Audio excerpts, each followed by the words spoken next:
Keyinki söz Төлөбаев Балбак Зарлыковичке берилет. Урматтуу депутаттар, сагыныч аябай тарады бүгүн. Абдан сагынып аттык эле жакшы болду.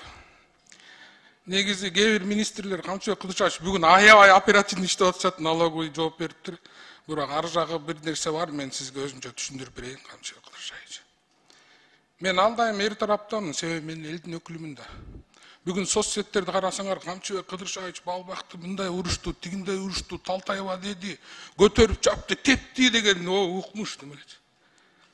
Талтаюу бул калыстык деген сөз экинчи мааниси.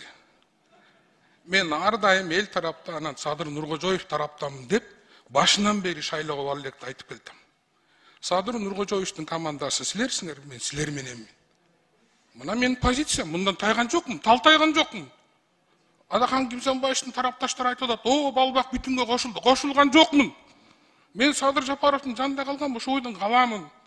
Бирок калыстык үчүн кээде такшы келечекте коркунучтарды бейтарап кылыш үчүн чогуу иштеш керек, сындаш керек, коркунучтарды айтыш керек. Ошондо гана алдыга жылабыз. Ошондо гана өлкөдө ынтымак алдыга жылуу болот.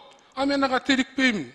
Фейсбукта ар кандай пикирдеги, ар кандай провокациялар жазат. Ошол команданын ичине кирип алып бузуш үчүн көп нерселерди кылат. Вот ошолорго каршы биз турушубуз керек. Өлкө үчүн. Жалгыз гана өлкө үчүн бардык нерсени бир жерге тыгып туруп, өлкө үчүн иштеш керек.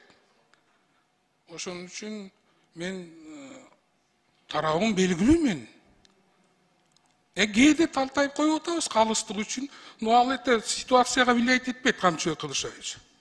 Ошон үчүн боло берет кээде. Пикирлерди айтыш керек деп атпайбызбы бизчи? Эмне меники эле туура экен. Пикирлер айтылышы керек. Ошон үчүн баардыгыңарга жакшылык, ийгилик, ынтымак. Биздин фракциянын атынан ынтымак. Жакшылык болсун. Рахмат, Балбак Зарлыкович. Мына эми оңолдуңуз. Рахмат сизге.